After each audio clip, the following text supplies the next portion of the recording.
We always think progress is supposed to feel great, right? Like you're moving forward. But there's this weird paradox that comes with it. The more you grow, whether it's intellectually or just in your own life, you might start to feel this distance. It's this strange, kind of unsettling feeling that as you're moving ahead, you're also leaving something or someone behind. I mean, have you ever felt that? You're pushing yourself, you're striving for something more, and then you kind of look around and realize you feel completely alone. And there can be a real sadness in that, a sense that you're on this path that nobody else really gets. You look at your friends and they all seem so happy, so content with things. And that little voice starts up in the back of your head, whispering, wait, am I the one who's got this all wrong? Why am I so restless when everyone else seems so satisfied?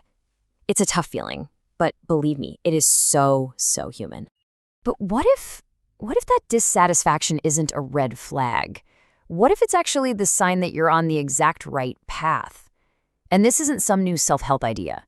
A brilliant philosopher was wrestling with this very same paradox more than 100 years ago. So the next time that doubt starts to creep in, I want a name to pop into your head: John Stuart Mill. He's a philosopher from the 19th century, and he gave us this incredible way of reframing that feeling of discontent, of turning it from what feels like a weakness into a massive strength. Mill didn't pull any punches. He said something that's kind of designed to shock you a bit. He said, "It is better to be a human being dissatisfied than a pig satisfied." Whoa, right? I mean, that sounds kind of harsh, even a little insulting. But stick with me here, because the logic behind this is absolutely profound. Let's break it down. This really gets to the heart of what Mill was talking about. For him, it wasn't about the amount of happiness you feel, it was all about the quality of that happiness. It's a choice, really, between a simple, easy contentment and a richer, way more complex experience. Okay, so on one side, you've got the satisfied pig. Its world is pretty simple. Its pleasures are right there: food, a roof over its head, some mud. It experiences a real but very limited kind of happiness. And then you have us, the dissatisfied human.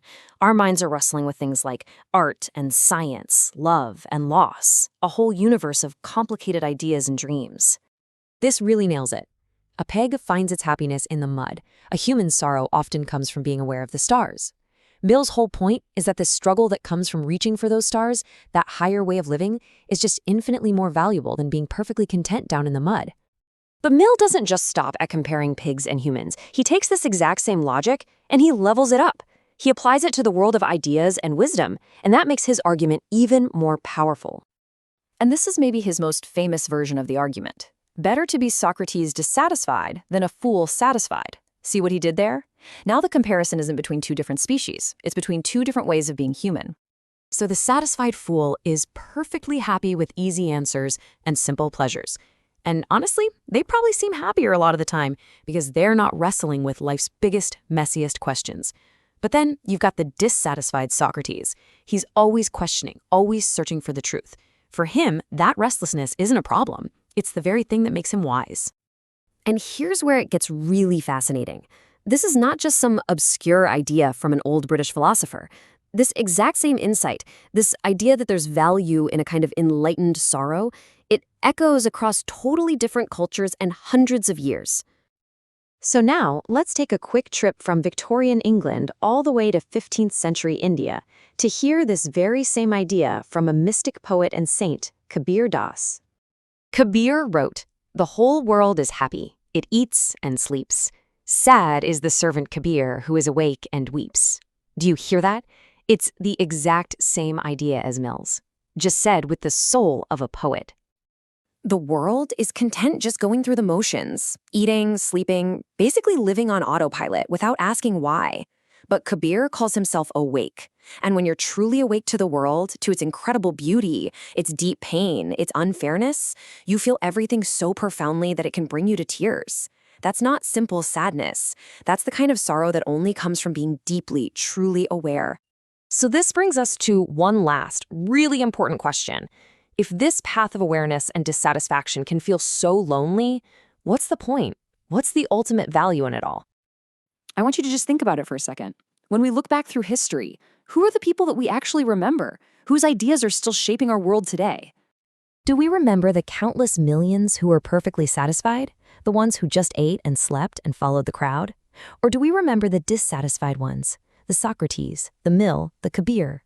The ones who stayed awake to question everything, who felt the world's pain, and because of that, ended up changing it forever. We remember Kabir, not the people he saw sleeping. So the next time you feel that loneliness, that little ache of dissatisfaction on your journey, I really want you to remember this. It is not a flaw. It is not a sign that you are failing. It's the friction that creates the fire. It is the engine of all human progress, and it is the unmistakable mark of a life that is deep, aware, and truly profound.